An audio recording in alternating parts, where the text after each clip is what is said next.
different. The last time we met, we talked about that we bring our student work today on students that exceeded the standard, met the standard, and needed improvement. So I thought we could look at those pieces of work first, and we'll take a look at our rubric and kind of compare if we are all on the same page, if we have the same standards throughout the grade level.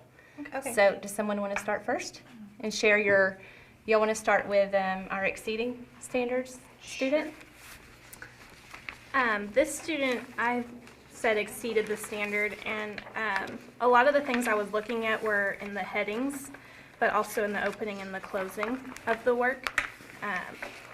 The student added a lot of voice, which I thought was really important, but also all of the facts that the student included were really accurate, and I thought went above and beyond what I was expecting from the rest of my students. Some of the things she said, like polar bear's fur is white with a little bit of tan. Wow, like she added those little pieces of voice throughout the rest of her writing. Anybody else see that? And there's I did in mine. Like you said about voice, the student added a lot of voice in hers, and they also, the facts are correct, and there's more than what we said needed to exceed, right, or what we needed to meet. Right.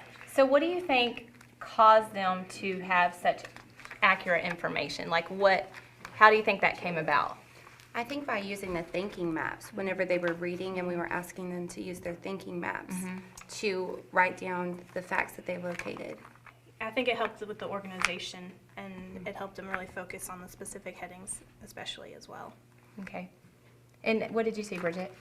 Well, I saw that my student, I'm nervous.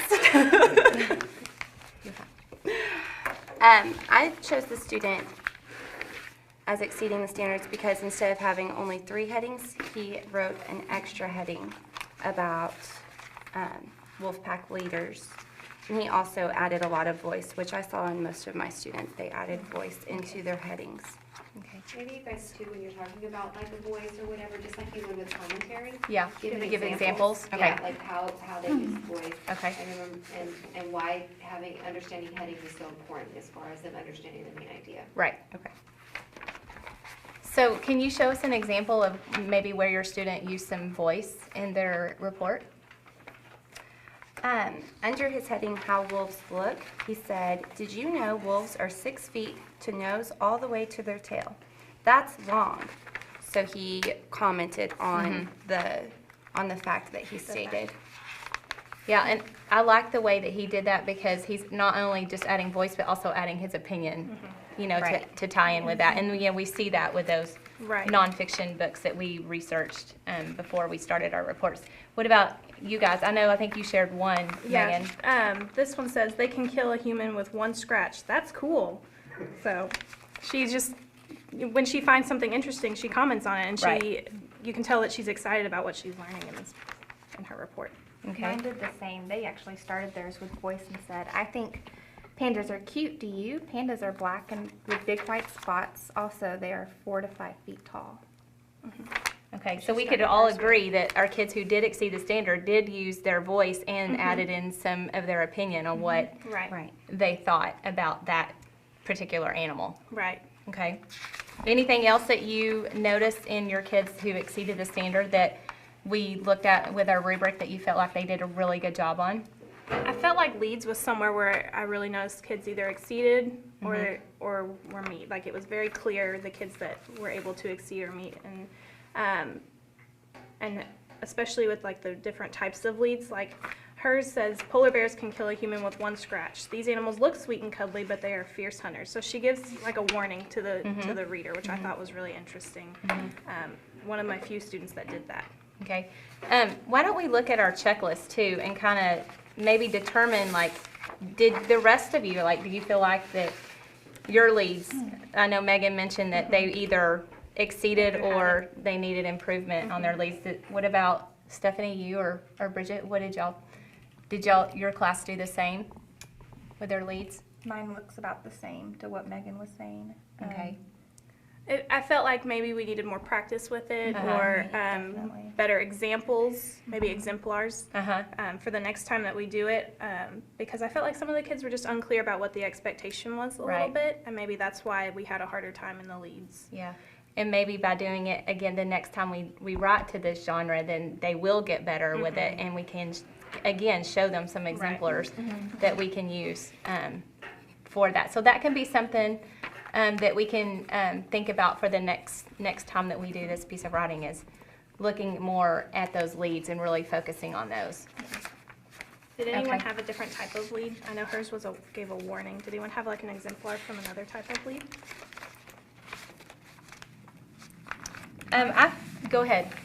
Mine did a riddle Yeah. lead. She said, I'm black and white and can be big, and I can be small. What am I? A panda. Big pandas can be mean, small pandas can be nice. That's cool. Okay. Okay. What about yours, Bridget? What did yours do for their lead? My student attempted a riddle lead. It is a riddle lead. It just doesn't have that rhyming factor with it. It says, I have big ears. I eat deer. I live in a den underground. What am I? I am a wolf. Hooray! More that voice. And mine was the same as yours. It was just a very simple riddle. I have 4 legs, I change color, and I can have horns. What animal am I? So again, just a very basic, simple riddle. So maybe the next time we can How can we increase the rigor of that by what you just said. Having it rhyme. Yes, and we can add that maybe into our rubric that that their riddle has to rhyme. So that could be something that we can include in our rubrics to exceed the Right. standard next time. Okay. Okay. Perfect. Do y'all want to look at now the ones who we felt like that met the standard? Sure. Okay. Okay. Let's look at our students who needed improvement and why we felt like they, need improvement, and maybe what steps we can take next time to ensure that they can meet or exceed the standard, and what we could work on with those kids. I felt like the kids that needed improvement had a lot of trouble just staying on topic, and they had a hard time finding the main idea of a certain section, or it would repeat several times, or they'd have facts in one section and then it would repeat again in another section, or it just didn't make sense, and so there just wasn't that focus there in his Okay. particularly. All right. Did y'all see the same thing? Somebody, anything else? I just saw a lack of facts in my students that needed improvement. I saw that they didn't have enough facts to support their heading. And so looking back to the rubric and their headings, if they only had one supporting fact, then they were below the standard. Right. Right. For my student, her third heading was interesting beavers, where she would probably state some interesting facts about beavers. And all she has is beavers have to swim underwater to get inside of their home. And that's her entire heading. So Right. she only has one fact. And that fact would probably belong better in a habitat Right. heading. Right. So it's, again, that focus It is thing on that interesting. organization. Right. It is interesting, but is it really more Is that where- interesting than to deal with their habitat? Yeah. And I had a little bit of a different take on mine. My student actually had trouble understanding the concept of headings and then what falls under those headings. Right. Does it match the information? Does it match the heading that we wrote on the actual report? So, and again, this student also repeated the same information. So I just think this student, next time I'll need to really make sure that they understand what a heading is Right. and what are the facts that would fall under that heading that are very specific to that. Right. So, Yeah. I mean, my student had enough facts under each heading, but again, they were just very similar. There's not much difference about them. Like, spiders can make webs on trees and branches. They start making the web. Some spiders eat birds. Spiders kill anything. Some spiders eat insects. I mean, it's just very listy, and there's just not a lot of depth to it, I guess. okay.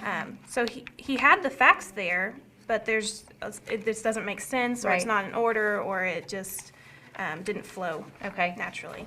So with that and knowing that about our students, what do y'all think would be a good next step that we could take to ensure that these students can meet or exceed the standard the next time? What could we do? I think, go ahead. I think when it comes to the thinking maps, maybe for these particular students that we know are going to struggle a little bit more, we could scaffold those thinking maps a little better, maybe add in some sentence stems or some starters or some things to look for when they're searching for their facts. Okay. What were you going to say? I was going to say something very similar to you, but going off of that, maybe we should check their thinking maps with them, have them like go over it with them to ensure that they did find facts relating to whatever heading they were looking for. If they're looking for what their beaver looks like, Right. make sure that they have only facts Right. of what their animal looks like. And I think too, like when we can model it for the class, like really like paying attention to like one particular page and making sure those students understand that this whole page is only talking about where beavers live Right. or What the main what idea the, yeah, is. exactly. Making sure they really understand what the main idea of that page is. Right. So, I think that would really And going back to what Megan was saying about the sentence starters, even transition words. Yes. Because mine started a lot of their sentences with black bears, black bears, Yes. black bears, black bears. yes, I So saw going- the same thing. Yes. And it's very listy. Very Just, listy, it's a list of information is all it is. Right, right, and including that. So from what you're saying, I think that we really need to maybe the next time focus on leads. And so that can be something that we really focus in on. And then looking at your checklist, what's another area y'all think that we could make sure that we really hit hard? Definitely closing. Closings, Yes. yeah. They were weak. Yes, they were. I had very few students who exceeded the standard in this area. Yeah. Yeah, I did too. And do y'all see that too? Yeah. Yeah. I think we can see that across the whole grade level that, And I think it goes back to what we said about leads too. We're gonna need to do a lot more modeling. let's look at some of the closings that you guys had from your students. So this student said, spiders are very scary and they, I can't even read what he said. Growing. They growing attack people. Oh, they are going to attack people. So he's trying to give a warning in his closing. He's attempting that, but like I said, it doesn't make sense. Right. Right. And it just seems out of place. It doesn't really bring it to a close like we had talked about. Okay. And mine says, my bear is awesome, my bear is scary, but I still think it's mean. So it still doesn't just, She's trying to give her opinion by Right. saying Yes. it's mean. Right. Yes. but it doesn't, to me, that doesn't sound like a closing. You're not summing up Right. the whole report. Right. Right. I see that also. My student is trying to give a warning, but he gets off topic. He says, I think wolves are friendly when they are not threatened. Do you think wolves are friendly? So he's kind of asking a question, but then he says, I think wolves are friendly, but don't go to a wolf with a weapon or you will be sorry. I think you should not hurt wolves. So he's asking a question and then he's trying to do both, Yeah. asking a question Yeah. and give a warning. Right. And try And to his give his opinion. opinion. Little ball. Not bringing it all together. And my student actually didn't even give a closing. So, that maybe he doesn't even understand what a closing is and how to close a report.